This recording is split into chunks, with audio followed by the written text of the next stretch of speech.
Good morning, good evening, good afternoon. I'm Avi. I'm co-founder at Sprouts. Welcome to Sprouts Weekly Live. Along with me today, I have Mollie, who is head of customer success, and we are going to talk about product-led growth, which is revenue accelerator for B2B companies. Uh, Mollie, welcome on board, and super excited to host you today. Looking forward to learn a lot of things around product-led motion. Awesome. Thank you, Avinash. It's really nice to meet you too. I'm super excited to be here and talk about a topic I'm incredibly passionate about. I'll share maybe just a little bit about myself and DevRev to give some context. Sure. I have been working at DevRev, which is a company focused on developers and revenue and really solving the needs of companies by breaking down silos and bringing the customer voice to more teams within the organization. And we do that through a product platform that's very customer centric and product centric. And I'll tell you, I've been at DevRev for the last 2 years. We're just 3 years old now. And I came to DevRev because during my over 10 years at 3M, a large multinational industrial company that was 100 years old. I know. Who doesn't know 3M? Everyone knows about 3M. Yeah. Yes, they touch lives in many ways every single day. It's a remarkable place. But what I realized was that this idea that the customer voice didn't make it into the other organizations within the company, whether you be, hearing from a customer from a sales perspective or a support Mhm. perspective, and then all of the rest of the functions that are developing product and process within the team didn't hear that voice in an easy way, right? There was no way to kind of consolidate that feedback.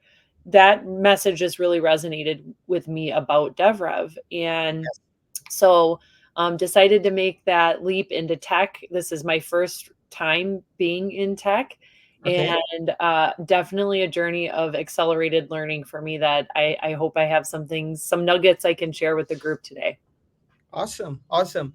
By the way, Molly, I'm a big fan of the way you have curated an event. DevRev have curated an event. It was in some football stadium. Please correct me. You're I think it was very well executed event, and yeah, I've seen the pics on your on the DevRev profiles, LinkedIn profiles, and everything. Seems to be pretty awesome. Yeah. It was great. It was at Levi's Stadium in San Francisco where the 49ers play Okay. American football.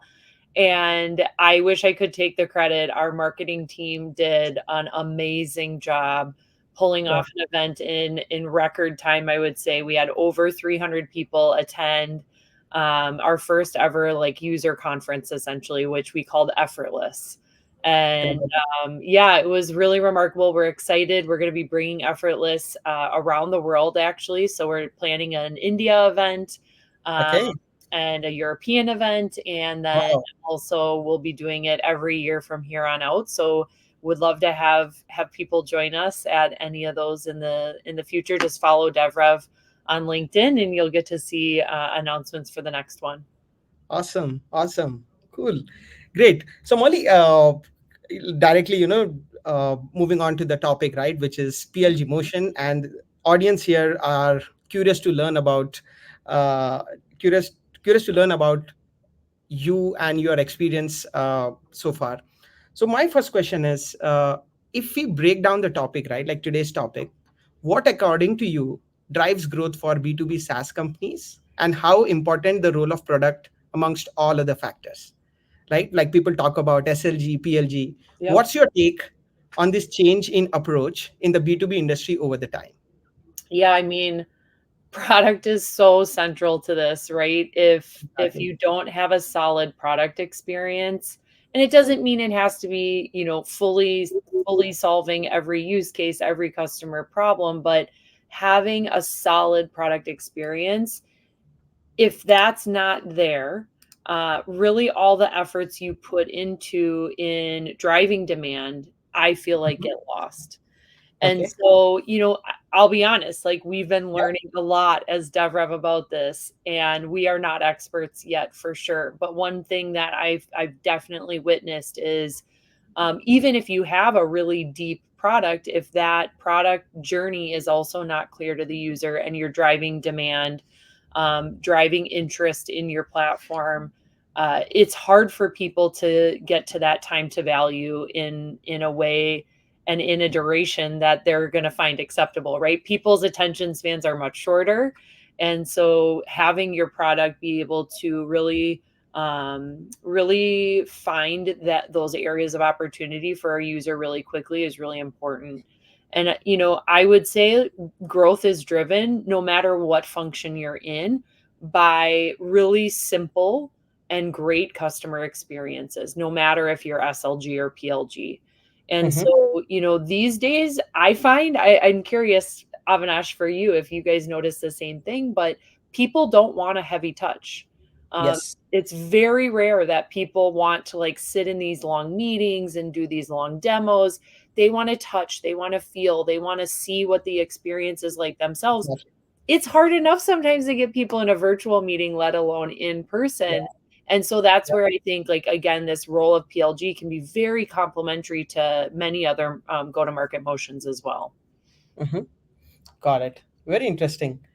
And only a follow on to that, right? Like, let's say if there are a couple of companies who are heavily dependent on SLG motion and they want to migrate into PLG side, right? What are the steps and what is the framework they should look after, right? Like, what do you suggest? How do you recommend? Let's say Sprouts, just taking an example for the sake of it. Let's say we are a very SLG led company and we want to migrate or move our motion to PLG. What all things we should take care of and how we should proceed? Like, what should day zero looks like for us? Yeah. Yeah, it's such a good question. I think the thing I always try to remind people is like it's not all or nothing, right? You don't have to be 100% PLG or SLG. And for me, it's really like that foundational definition of PLG is letting people try, and so what does that look like for your company on day zero? It doesn't have to be year 3 of what the trial looks like, but what is it that you want someone to be able to experience about your product in Mm-hmm. those first 5 minutes? Hmm. And how do you bring that experience to them? And it doesn't necessarily have to be that you open the floodgates and you let anyone into your product. So maybe it's like loosening a gating process, right? Maybe right now you only can get a login if you are assigned, on a signed agreement with a company. Maybe there's a way that you allow people to learn more about your product, or even engage with your team in a different way that's a little lower touch. So I think Mm-hmm. there's a lot of ways you can kind of ease into it if you're looking to make that shift. Got it. Got it. A quick question on that, Molly. In your experience, right? Like, the one challenge which PLG companies usually come across is there is a lot of customers who sign up for a product, but they not eventually translate into a paying customer, Right. right? So can you recommend a few best practices which you have seen, which have worked really well for you, like how a freemium customer can be converted into a paid customer? Obviously there is a journey. Companies like prospect visit the website, they sign up for a freemium, use the product, but eventually, right, the monetization happens once they start paying. Yeah. And what are some of the best practices there? Well, I'll tell you, we're still figuring this out too, right? Like Okay. we have thousands and thousands of users on DevRev, in various degrees of activity. And Mhm. that's one of the things that I think is one of those like golden keys, is if you're not looking deeply at activity and you don't know what those events are that are really indicators of someone that's maybe ready to take that next step, you're never going to be able to think about and drive conversion differently. And again, people want a lower touch model in a lot of ways. And there's a lot of customers that don't ever want to talk to somebody, but do want to be led down maybe a path. And so, how do you use usage data and event data about what's happening with a group or a cohort within your product to tell you when and how to reach out. And so we keep getting smarter and smarter about this, or trying different things, testing out different methodologies, even different organizational like structures and who needs to be doing what, as we've evolved and grown as a company. And so how you use that data and then drive the right motions, either from your product with low touch or no touch, or then you figure out by data enrichment and things like this, like who you actually want to try to take a heavier handed approach with. That's where you really can start to see things come together quickly. Got it. Got it. Talking about data, I think that's the most important piece. So, a quick question there, right, Molly? Like many of our, uh, we have got requests from many of us saying that, how do you leverage data to optimize product-led GTM motion, right? Like how can we optimize data, right? Existing data is can be an internal data or an external data to optimize the PLG motion. That's the first part. The second part is, are there any specific metrics or KPIs that you find very valuable that if somebody is owning a PLG motion should consider tracking on a frequent basis? Yeah, I mean, I don't know if my answers are totally independent of one another. But yeah, it's really, have you defined what the journey should be for your customer? Hmm. And then do you know how to track and what Okay. data to look at related to that? And then, I think that again, layering on top of that, who's your ICP? Do Hmm. you Are you enriching the information about these people that have signed up with you? And then identifying, which ones meet that ICP and really going after them in a more holistic way, right? You're inviting them to more things. You're even targeting them with some marketing tactics, right? We've done even like tangible physical things to people like that, as well as virtual optimization marketing tactics as well. So surrounding the customer, thinking about how you make DevRev top of mind for them in a number of different ways, I think is also another important factor. And I think, just understanding, if you're thinking about KPIs, like for me, it's all about revenue, right? Okay. Everyone in the company should feel like they are an owner of revenue, right? Yeah. And what's most important to driving revenue? It's customer and customer experience. And so when it comes to PLG, it's not different, right? You shouldn't be Mhm. thinking only of usage or only of journey. It's all about driving conversion. And so Got if it. you're walking backwards from that conversion number and you're understanding, the drop off and the bottlenecks, or where people are getting stuck in that journey that you've defined, and you still feel the journey is correct, you need to solve for why people are not making it through those hurdles, to get to that ultimate conversion.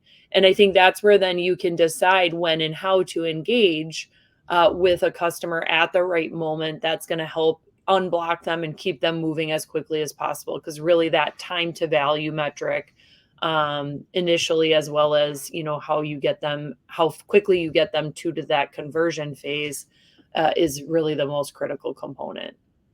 Got it. Got it. Yeah, interesting part, right? Like value metrics.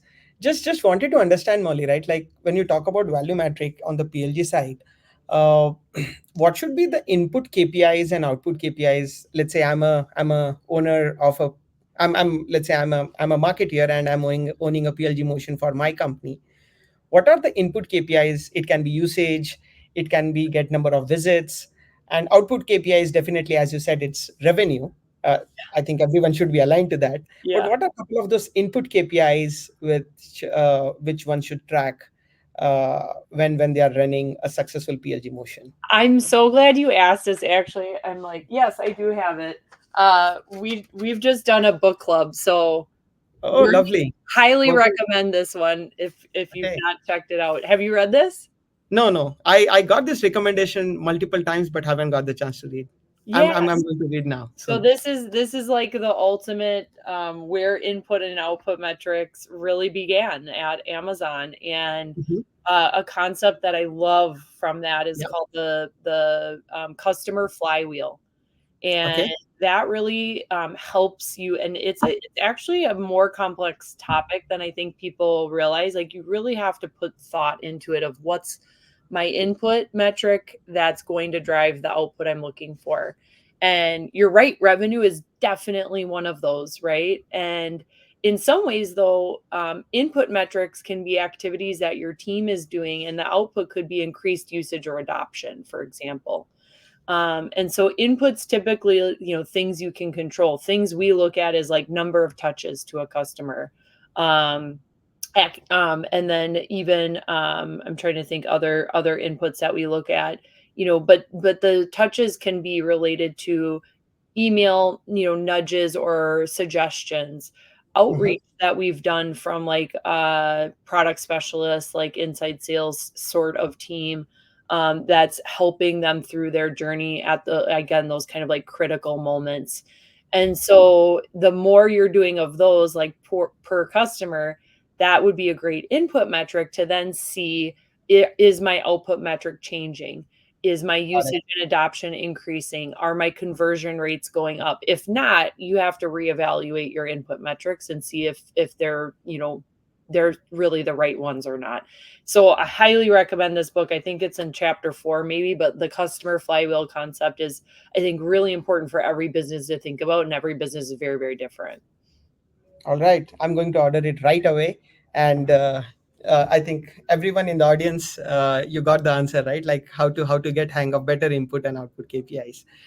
Cool. Molly, the next question is more around PLG, right? Like product led growth. The product is the first term.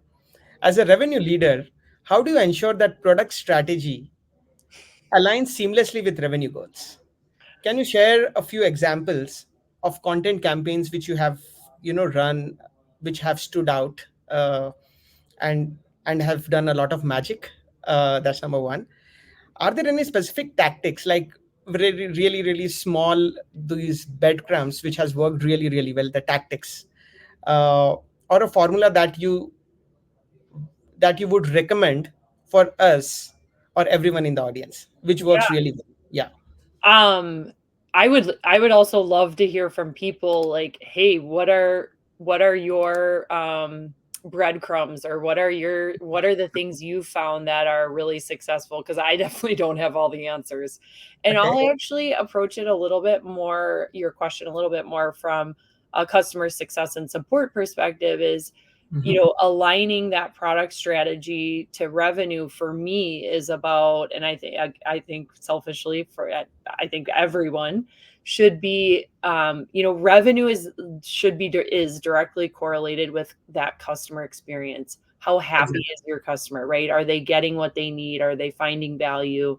And so for me, it's really about, does our product strategy match to our customer needs, and getting that great customer experience, showing them we heard them, showing them that what they've asked for and what they need, or the things that they're getting stuck on, the feedback that they've provided, whatever it might be, that's getting reflected in our product, because our product strategy and roadmap align with all of that great insight that you get through customer success and support, and that gets translated back into product. And that's really one of the things that DevRev is intended to do.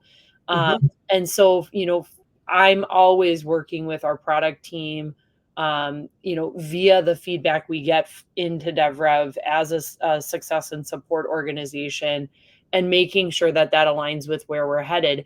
And if you're doing that and you're getting that feedback, again, whether it's SLG or PLG, Hmm. and you have good mechanisms for collecting that information, and then quick and seamless ways to share that information across teams, that's where I think, as they say, the rubber meets the road. Correct. And it's really where you start to see things come together in a faster iteration cycle.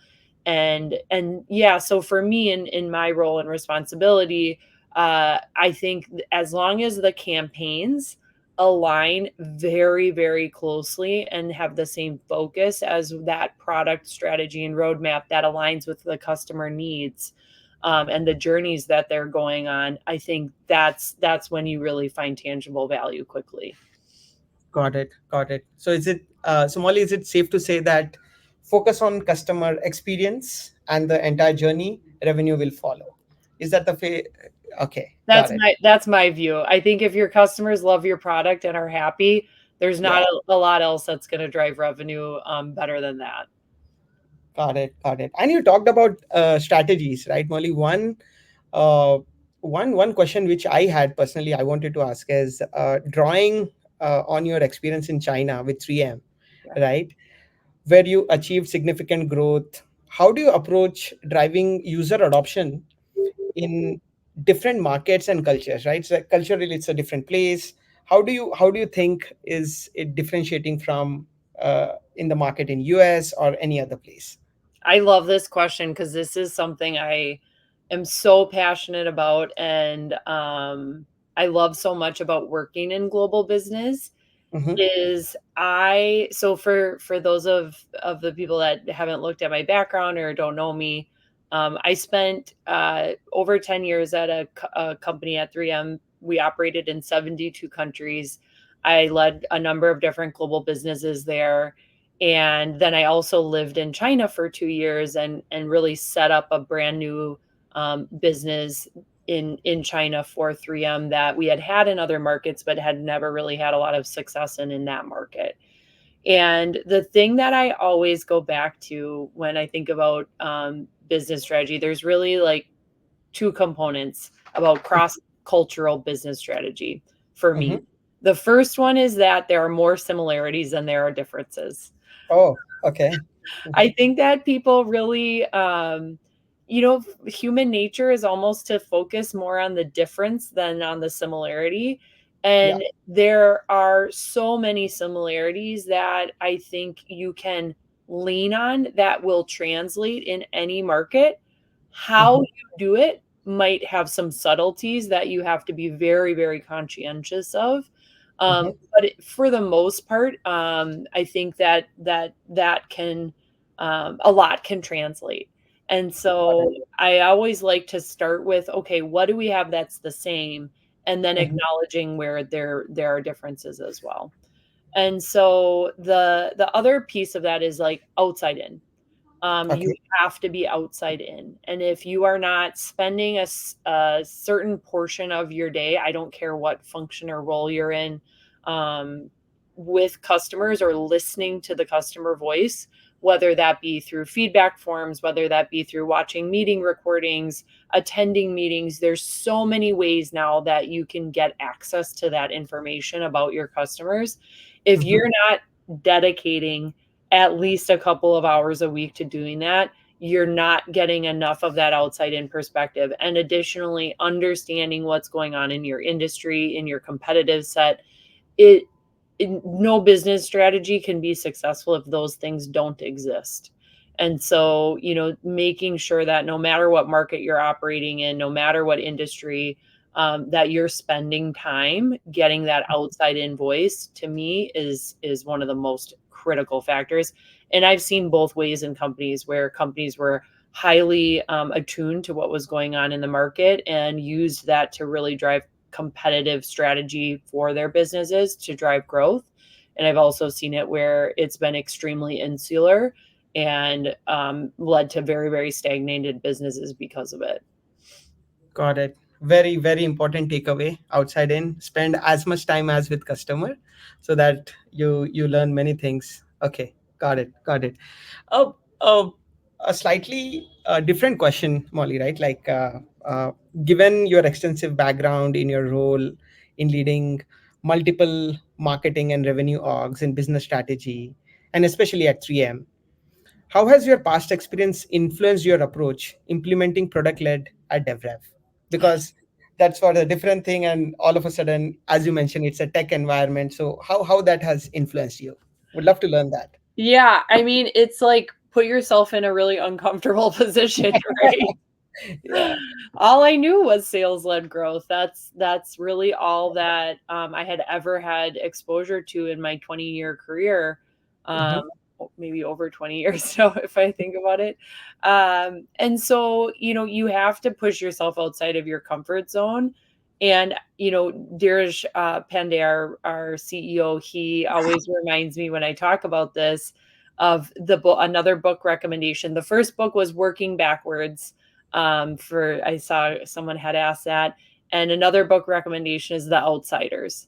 And so, just because I haven't done PLG before, Deerj always reminds me, or because I haven't done customer success in a tech startup before, Mm-hmm. Deerj reminds me of the importance of those different perspectives, right? And you approach problems in a very different way. Mm-hmm. And so, for me, I think what opened my eyes a lot as I was learning about PLG and trying to figure out what is this thing?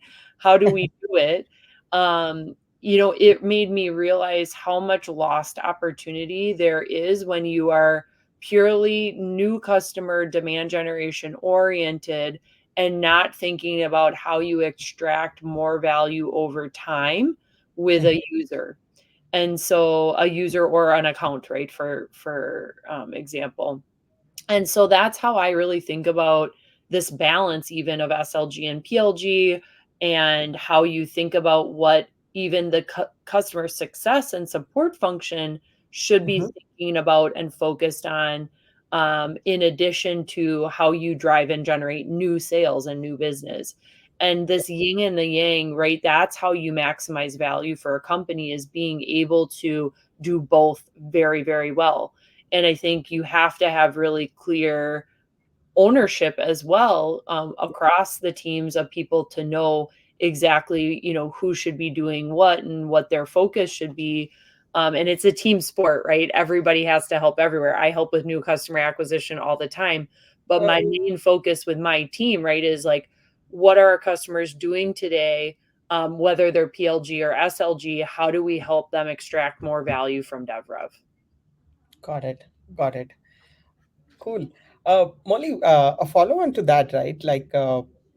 Uh, looks like if you have to set up a PLG motion and if companies are focusing on a product led growth, there is a lot of collaboration which undergoes, right? There is a product team, there is a revenue team, there is a customer success team, there is a UI UX, because everything, your product is everything, right? The product is revenue generating engine, everything. How does DevRev foster a collaboration environment when working on cross functional projects? And what are other internal teams do you see dependency on for an effective and successful PLG motion? So Yeah. if you can throw some light, that will be really, really helpful. Yeah, team sport, right? I mean, Yeah. um, and I love cross-functional teams. It's something I learned really early in my career, is how effective really functional cross fun really effective cross-functional teams can be. And, Mm-hmm. you know, I would say, the one you didn't even mention too is finance, right? Like, we even Oh, yeah. one of the things that we're constantly working on and thinking about is like the commerce element of PLG.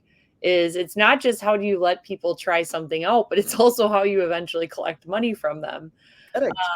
And so I think that there's so much cross-functional collaboration that has to happen. You're right, to like bring all of this to fruition and make it happen. And I'll say, like, in some ways, and not to talk about DevRev so much, but just having our teams like looking at the same data is a huge element of that. And then I think it's like really setting up a cross-functional team. We actually just had a speaker in Mike Robbins, who's an author as well, Yeah. and he was great. And what he talked about is, who's your peer group? Who do you, and like, you feel like their peer group? Do they feel like you are their peer group? Mm-hmm. And I think it's a really important component to think about if you don't have very defined cross-functional teams in your company, is Mm-hmm. what should that cross-functional team look like and what are the expectations? Got Because it. highly functioning cross-functional teams also have very clear roles and responsibilities. And so think about how you bring that together. And we do that at DevRev a lot, and we're constantly changing, honestly, as we're growing and learning.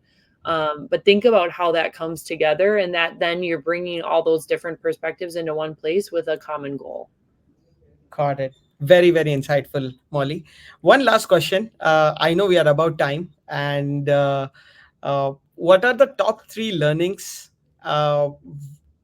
you have learned in last couple of years, like especially at DevRev, in driving revenue growth, right? Like if you can just tell us, right, that will be really, really helpful for all of us. Yeah, I mean, I don't know if I'll even get to 3, but I'll just say, like, my biggest one is be malleable. Like, I love that Okay. word, right? I think it's like that word just even describes itself so well, is be adaptive, be willing to change, experiment. Um, and I think that if you approach what you're trying to do in that way, be open to ideas and feedback from others, be open to learning. Mm-hmm. You aren't going to know the answer. And like every company, there's only a few companies that have really figured out PLG. And it took them quite a long time, actually. And Got it. so, give yourself that grace, and also be a sponge, be malleable, figure out how you adapt and try new things, and then capitalize on those, right? Once you find success, I think A/B testing is so critical. Once you find success and you're metric oriented about those things, that's when I think you start to really unlock some growth potential. Got it. Got it. I'm going to follow that. I'm going to keep trying to follow that. Yeah. Great. I think we are about time, Molly. Thank you so much for taking our time and talking to us. I loved this session, and there are like so many takeaways which I'm going to note down and make sure that I follow them. And I'm pretty sure the same is the case with everyone who have joined this call. We would love to host you again soon. Thank you so much again. Thank you, Molly, for taking our time. Thank you, Avinash. Thank you for the opportunity. Very fun to be here today and great to get to know you.